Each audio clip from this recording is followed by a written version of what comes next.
नमस्कार, मैं हूं आपके साथ गौरव राजेंद्र। बुलेटिन की शुरुआत करते हैं। प्रोहा में सरस्वती तीर्थ पर अंतर्राष्ट्रीय सरस्वती महोत्सव के समापन समारोह पर आज हरियाणा के पूर्व मुख्यमंत्री एवं कैबिनेट मंत्री मनोहर लाल ने मुख्य रूप से शिरकत की। और आपको बता दें कि केंद्रीय कैबिनेट मंत्री मनोहर लाल ने कहा कि सरस्वती नदी प्रेरणा का स्रोत है और यहां तक भी मान्यता है कि सरस्वती नदी के किनारे 4 वेदों में से 3 वेद लिखे गए हैं। उन्होंने कहा कि सरस्वती नदी धीरे धीरे विलुप्त होती गई है और लेकिन अभी भी सैटेलाइट के माध्यम से देखा जा सकता है कि जमीन के नीचे सरस्वती नदी निरंतर बह रही है। केंद्रीय कैबिनेट मंत्री मनोहर लाल ने अरविंद केजरीवाल को बताया झूठा।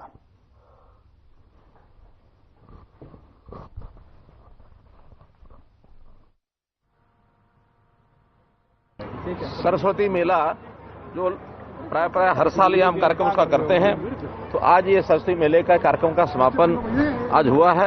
यहाँ बहुत से और भी महानुभाव पहले आए हैं।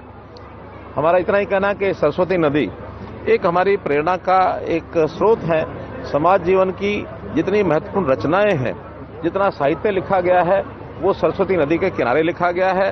मान्यता यहाँ तक है कि 4 वेदों में से 3 वेद सरस्वती नदी के किनारे ही लिखे गए हैं। और प्राचीन काल में जैसे अन्य हमारी नदियां पवित्र नदियां हैं, गंगा है, यमुना है, इसी प्रकार से सरस्वती नदी का भी एक स्थान बहुत महत्वपूर्ण होता था।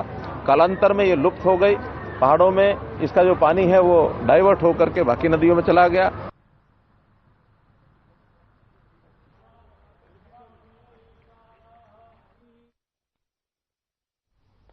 उधर दिल्ली चुनावों को लेकर रेवाड़ी से बीजेपी विधायक लक्ष्मण सिंह यादव ने हुड्डा और केजरीवाल पर तंज कसा। उन्होंने दिल्ली में कांग्रेस की सरकार बनने वाले बयान पर कहा कि वह तो हरियाणा में भी सरकार बनाने का दावा करते थे। जो पार्टी 110 दिनों में विपक्ष का नेता नहीं बना सकी, वह दिल्ली में कैसे बना पाएगी। बता दें कि दिल्ली में सरकार और रही बात केजरीवाल की, तो उनकी लूट खसूट और झूठ की राजनीति को दिल्ली की जनता देख चुकी है।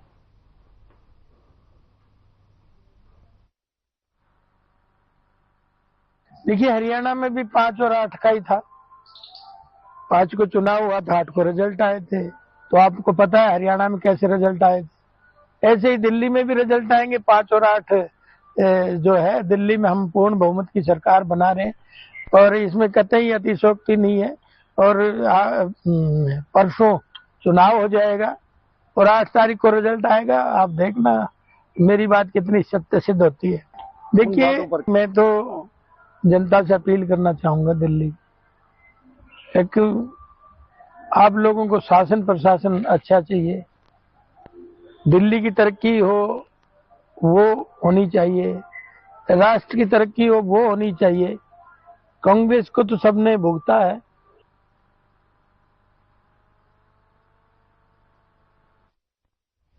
उधर हरियाणा के कृषि मंत्री श्याम सिंह राणा का अनिल विज की नाराजगी को लेकर बड़ा बयान सामने आया है।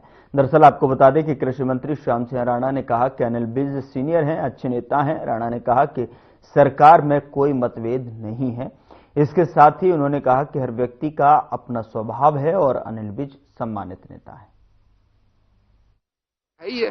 एमएसपी को सारे देश में एमएसपी भी फसलें बिकती हैं और मैं समझता हूँ भी क्रेडिट कार्ड तो एक सुविधा है।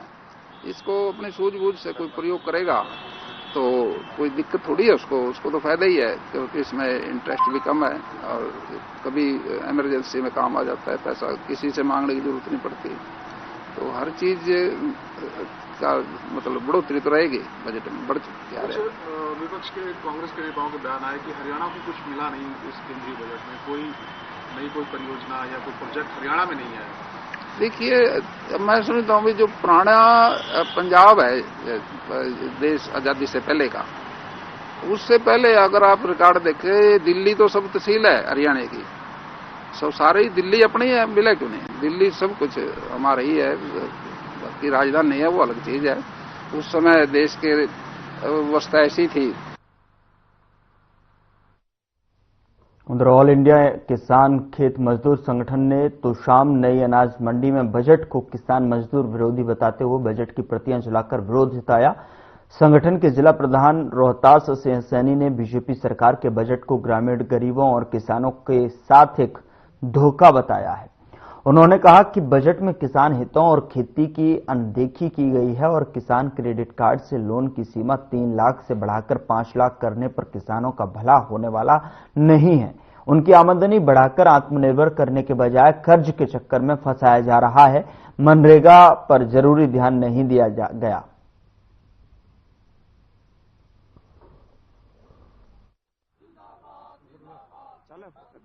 आज ये प्रोग्राम हमने जो बीजेपी सरकार ने केंद्र की ने जो नया बजट पेश किया है, जो किसान मजदूर विरोधी बजट है, महंगाई बढ़ाने वाला बजट है, रोजगार का कोई विकल्प नहीं है, मनरेगा का बजट घटा दिया, कृषि का जो खेती के विकास का जो बजट था वो घटा दिया और शिक्षा का बजट घटा दिया, स्वास्थ्य का बजट घटा दिया, जो कि आम आदमी के घोर खिलाफ है। इसलिए हमने इस बजट का विरोध किया है और इस सरकार को हम बजट किसान मजदूर हितैषी बनाने के लिए मजबूर करेंगे और जब तक ये किसान मजदूरों के हक का बजट नहीं बनाएगी तब तक हम आंदोलन जारी रखेंगे। और नए कृषि कानून जो है इनका भी हम विरोध कर रहे हैं। हम बीजेपी सरकार से बार बार मांग कर रहे हैं कि ये जो किसान को खिलाफ जो कानून बनाए गए हैं उनको रद्द करे, बिजली बिल 2023 से उसको रद्द करे, किसान के हक में जो है कानून लागू करे जिससे किसान और मजदूर दोनों जिंदा रह सके। उधर आयुष्मान भारत को लेकर आईएमए की सरकार के साथ बैठक हुई और बैठक के बाद में आईएमए के प्रतिनिधियों ने संतुष्टि जताई। और आपको बता दें कि आईएमए ने जो है मुख्यमंत्री नायब सिंह सैनी और सरकार का आभार जताया है। बैठक के बाद आईएमए के डॉक्टरों ने कहा कि आयुष्मान भारत के तहत जो है पहले की तरह ही जारी रहेगा और 1 जनवरी से अब तक के 195 करोड़ रुपए के क्लेम की पेमेंट जारी हुई है। उन्होंने बताया कि 31 मार्च तक 10 मार्च तक जो है कि क्लेम की पेमेंट जारी होगी।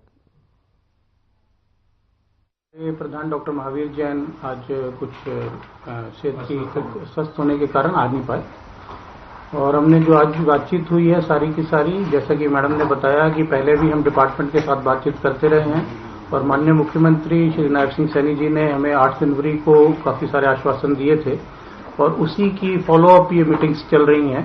पहले हमारी एसीएस सर के साथ चलती रही, मैडम के साथ चलती रही और आज हमारी जो है वो सीपीएस सीएम श्री राजेश कुल्लर जी के साथ में मीटिंग थी। उस मीटिंग के अंदर जैसा कि मैडम ने बताया कि काफी हमें अच्छे आश्वासन दिया गया है, टाइमलाइन भी दी गई है कि कितनी देर में क्या हमारा चीजें कैसे की जाएंगी। आज हमारी आईएमए के साथ में मीटिंग हुई है। आयुष्मान भारत को लेके कुछ कॉम्प्लिकेशंस थी, कुछ प्रॉब्लम्स थी जिसको लेके डॉक्टर्स की ओर से हमारी ओर कंसर्न आए थे, वो हमने सोल्व करने की कोशिश की है। इसमें पहली प्रॉब्लम थी पेमेंट के डिले को लेके। आज आयुष्मान भारत के लिए हमारे पास सफिशिएंट अमाउंट में फंड है। हमने आज की डेट तक 1 जनवरी से लेके 195 करोड़ की पेमेंट कर दी है और रिमेनिंग जो पेमेंट है वो हम इसी महीने फरवरी के लास्ट तक।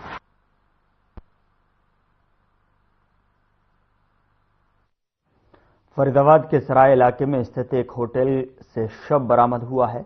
होटल प्रबंधन की सूचना पर पुलिस मौके पर पहुंची और शव को कब्जे में लेकर पोस्टमार्टम के लिए सिविल अस्पताल भेज दिया गया है। मृतक की दिल्ली के रूप में हुई है। आपको बता दें कि पहचान और मृतक के परिजनों की माने तो उनकी बड़ी बहन बिमला के अनुसार चमनलाल गुरुग्राम के पार्क हॉस्पिटल में ऑपरेशन थिएटर मैनेजर के रूप में कार्यरत थे। वह बल्लभगढ़ के सोताई गांव के मूल निवासी थे।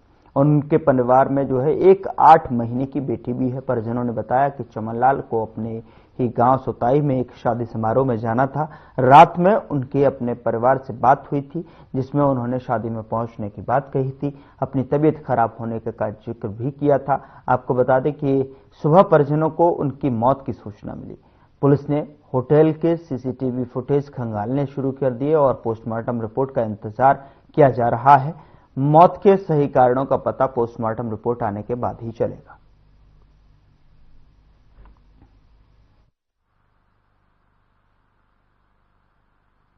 ये मेरे मामा हैं जिनकी डेथ हुई है। अच्छा। और अभी तक हमें ये नहीं पता चला इनकी कैसे डेथ हुई है, क्या है क्या नहीं है।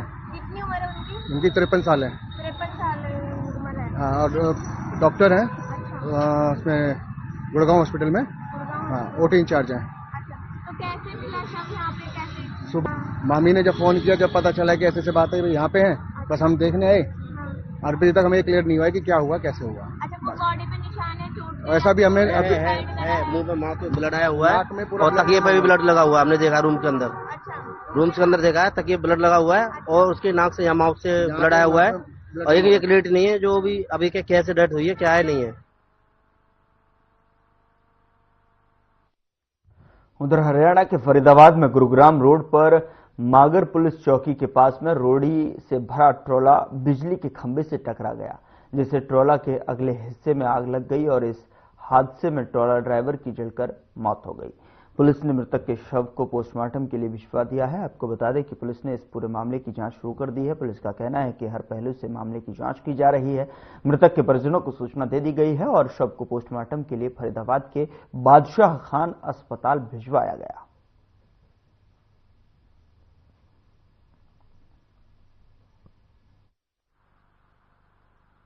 पाँच बजे के करीब एक्सीडेंट हुआ है। ये गाड़ी फरीदाबाद से गुड़गांव साइड से आ रही थी।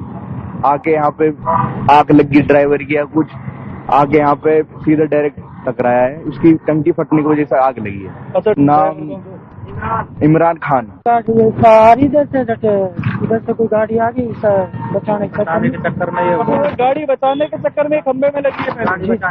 अच्छा, खंबे में लगी, उसके बाद इसमें आग लग गई तुरंत। और सुनने में आई जो ढाबा है, ढाबे का जो ओनर उसकी गाड़ी भी जल गई है। हाँ, तुरंत।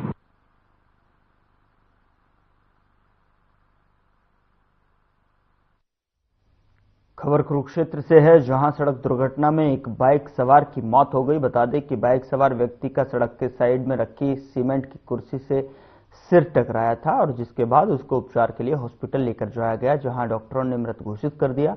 आपको बता दें कि बाइक सवार व्यक्ति की पहचान रूपनगर निवासी शाहबाद के रूप में हुई है। फिलहाल अभी तक यह नहीं पता चला कि बाइक सवार व्यक्ति को किसी ने टक्कर मारी है या उसका खुद संतुलन जो है बिगड़ा है। मौके पर मौजूद एक व्यक्ति ने बताया कि सड़क के साइड में व्यक्ति गंभीर अवस्था में पड़ा था, जिसे देखकर वह रुक गया और तुरंत पुलिस को सूचित किया। घायल को उपचार के लिए शाहबाद अस्पताल में भर्ती कराया, जहां डॉक्टरों ने उसे मृत घोषित कर दिया। नाम तो पता नहीं, हम तो गांव से, मेरा गांव मदनपुर है जी। रास्ते से मैं गाड़ी लेके जा रहा था, तब रुके इसको देखने के लिए। वैसे इसका फेस देख के पहचाना मैंने, बेकरी का काम करता है और रूपनगर में इसकी दुकान है। तो मैंने तो फोन किया था वहां से किसी ने लेकर। हुआ कैसे सर? ये यही बता रहे हैं जी, बाइक से आ रहा था ये, क्या पता नहीं अनबैलेंस हुआ क्या, साथ में टकराई है। किसी कुर्सी चेयर पड़ी है, लोहे इसकी सीमेंटेड चेयर है, उसके साथ टकरा है।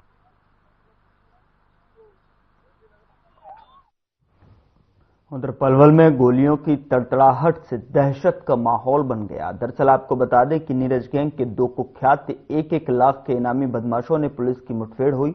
आपको बताएं कि दरअसल आरोपियों ने पिछले दिनों पलवल में सरपंचों पर अंधाधुंध फायरिंग की थी और बदमाश दोबारा से हत्या करने की तैयारी में थे। पलवल सीआईए इंचार्ज एसआई दीपक गुलिया की टीम के साथ में मुठभेड़ हुई, जिसमें बदमाश ढेर हो गए। बदमाशों ने ताबड़तोड़ फायरिंग की, जिसमें इंचार्ज को भी गोली लग गई।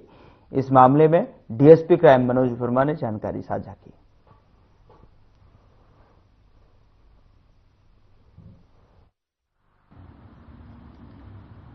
देखिए, श्रीमान पुलिस अधीक्षक पलवल द्वारा अपराधियों को पकड़ने और अपराध की रोकथाम के लिए एक विशेष अभियान चलाया हुआ है। इस अभियान के अंतर्गत उस समय से ये पलवल की टीम को एक बड़ी कामयाबी हाथ लगी जब उनको सीक्रेट इन्फॉर्मेशन मिली कि महेशपुर गांव में कृष्णा ढाबा के सामने 3 गांव के सरपंच और उनके साथी को जान से मारने के लिए ओपन फायर किए थे, जिनमें अपराधियों द्वारा कुल 18 राउंड फायर किए गए थे। जो उनमें से 2 अपराधी अभी भी जो है सफेद रंग की I-20 गाड़ी में नूह पलवल रोड पर देखे गए हैं।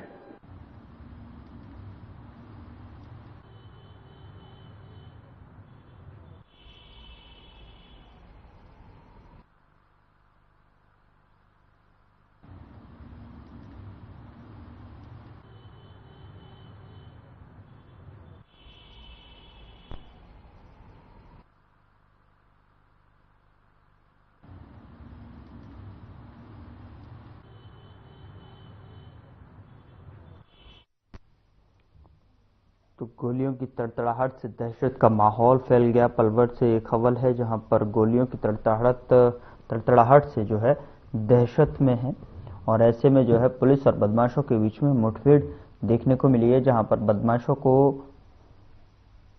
ढेर कर दिया गया है। नीरज गैंग के बताए जा रहे हैं ये दोनों बदमाश, जहां पर पुलिस और बदमाशों के बीच में मुठभेड़ देखने को मिली है और इस मुठभेड़ में दोनों ही बदमाश जो है ढेर हो गए। पेहोवा शहर में स्थित एक कपड़े की दुकान में बीती देर रात भयंकर आग लग गई। आपको बता दें कि आग की सूचना पाकर तुरंत दुकान मालिक मौके पर पहुंचे और दमकल विभाग के कर्मचारियों को आग की सूचना दी। वहीं दमकल विभाग के कर्मी फायर ब्रिगेड की गाड़ियों के साथ में मौके पर पहुंचे और कई घंटों की मशक्कत के बाद में और आग पर काबू पाया।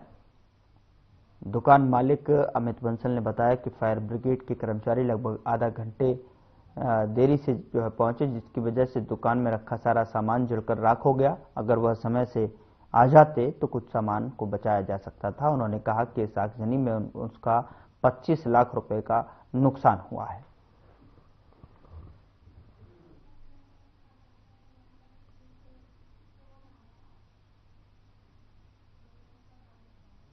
ब्रिगेड को फोन किया, फायर ब्रिगेड वाले थोड़ा लेट आए, आधा घंटा लेट आए और जैसे वो आए कोशिश करी तो बहुत बड़ी बड़ी लपटें उठने लगी थी।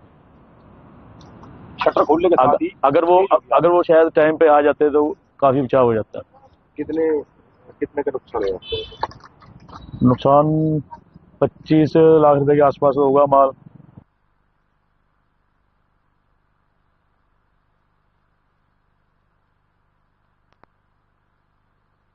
खबर शाहबाद से है, जहां चोरों ने मंदिर का दान पात्र तोड़कर चोरी की वारदात को अंजाम दिया है। पूरा मामला शाहबाद की पुरानी सब्जी मंडी स्थित श्री सनातन धर्म महावीर मंदिर का है, जहां चोरों ने मंदिर के अंदर घुसकर दान पत्र से तोड़कर करीब 35 से 40 हजार की राशि चुराई। घटना की करीब तकरीबन 5 बजे की है। मंदिर के पुजारी ने बताया कि जैसे ही वे मंदिर में आए तो देखा कि दान पात्र अपनी जगह से हिला हुआ था और पीछे से टूटा हुआ था। काफी समय से दान पात्र को खोला नहीं गया था, तो करीब 35 से 40 हजार रुपए की राशि दान पात्र में थी। मंदिर में लगा सीसीटीवी कैमरा भी चोरों ने घुमा दिया। बाकी कैमरों की जांच की जा रही है। उन्होंने बताया कि पहले भी जो है मंदिर में चोरी हो चुकी है, लेकिन अभी तक कोई आरोपी नहीं पकड़ा गया। वहीं उन्होंने पुलिस को भी इसकी सूचना दे दी है। फिलहाल पुलिस इस पूरे मामले की जांच कर रही है।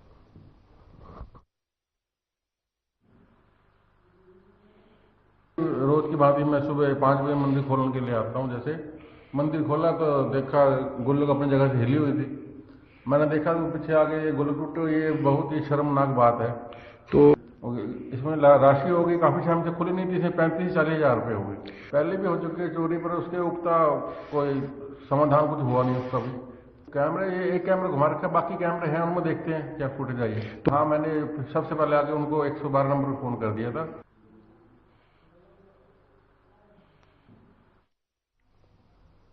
उधर राजस्थान से हरियाणा के कुछ जिलों की जमीन से होकर दिल्ली तक पहुंचाई जाने वाली HT लाइन को लेकर प्रदेश के जिलों के कई गांवों के किसान पिछले कई दिनों से आक्रोश जता रहे हैं। बता दें कि किसान मार्केट रेट के हिसाब से मुआवजा चाहते हैं और न देने के एवज में धरना प्रदर्शन करने के साथ साथ काम रोकने का प्रयास भी कर रहे हैं। इसी के चलते सोमवार को झज्जर में भी किसानों ने मोर्चा खोलते हुए शासन और प्रशासन के खिलाफ हल्ला बोल दिया। काफी समय में किसान झज्जर लघु सचिवालय पहुंच गए और यहां उन्होंने शासन और प्रशासन के खिलाफ जमकर नारेबाजी करते हुए मोर्चा खोल दिया।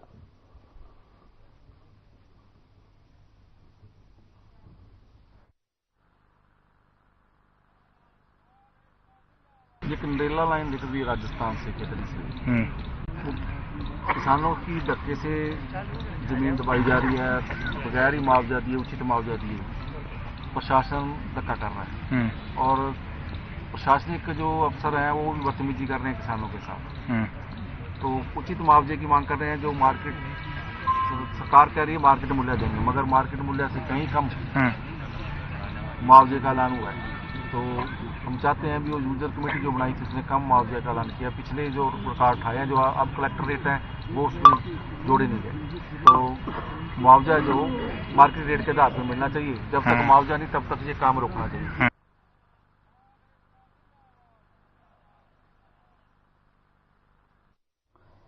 बदलते मौसम में बच्चे और बुजुर्गों को बचाने के लिए एहतियात बरतना चाहिए ताकि वह अनचाही बीमारी से ग्रसित ना हो। बदलते मौसम में लापरवाही करने से कई बीमारियों के शिकार हो सकते हैं। ऐसे में बचाव ही एकमात्र उपाय है। इसको लेकर बल्लभगढ़ सिविल अस्पताल के एसएमओ बताया कि बदलते मौसम के कारण कई बार बच्चों को बुखार, जुकाम और गले की तकलीफ हो सकती है, तो वहीं सांस के मरीजों को भी अपना बचाव करना चाहिए, अन्यथा बदलते मौसम के घातक परिणाम हो सकते हैं।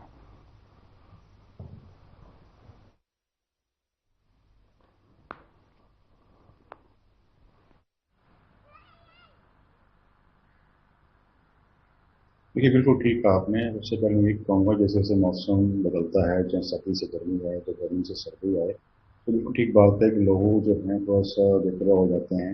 खासकर मैं ये कहूँगा कि अभी भी लोगों को मैं ये कहना चाहता हूँ कि इसके रिगार्डिंग स्पेशली पेरेंट्स को, कि जो छोटे बच्चे हैं उनके बारे में ज़्यादा ख्याल रखें, और जो बुजुर्ग लोग हैं वो भी अपनी सेहत का पूरी तरह ख्याल रखें, क्योंकि चेंजिंग मौसम में ये होता है कि बीमारी जल्दी पड़ती।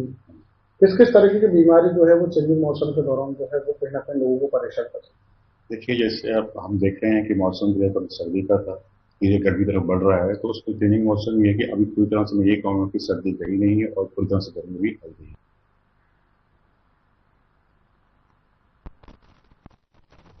उधर मिनी क्यूबा और छोटी काशी के नाम से सुप्रसिद्ध भिवानी जिला के खिलाड़ी अब मुक्केबाजी ही नहीं बल्कि अन्य गेम्स में भी खेल नगरी भिवानी जिला का नाम रोशन कर रहे हैं। इसी कड़ी में भिवानी की एथलीट लावण्या ने एक बार फिर से सबसे तेज हाफ मैराथन में अपने भाई और खुद का ही हाईएस्ट रिकॉर्ड तोड़कर दूसरी बार एशिया बुक ऑफ रिकॉर्ड में नाम दर्ज करवाकर खेल नगरी का सर ऊंचा किया है। बता दें कि महज 11 साल की एथलीट लावण्या ने खेल के क्षेत्र में नया कीर्तिमान स्थापित किया है। लावण्या ने एशिया की सबसे तेज हाफ मैराथन 21.1 किलोमीटर की नॉन स्टॉप दूरी फुटबॉल ग्राउंड में 2 घंटे 3 मिनट में पूरी की।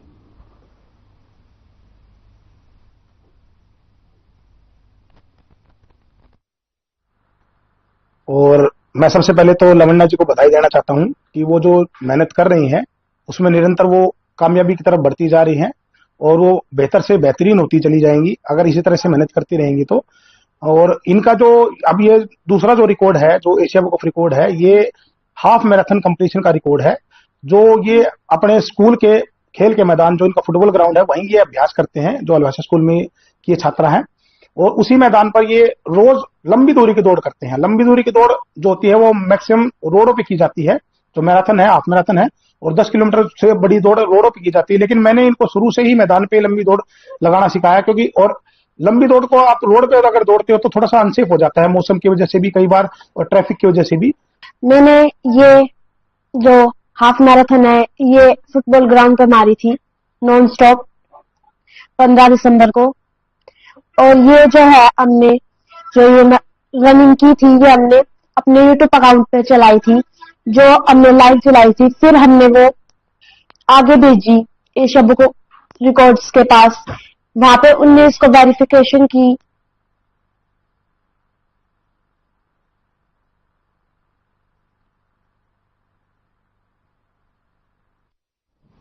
फिलहाल बुलेटिन में इतना ही। नमस्कार।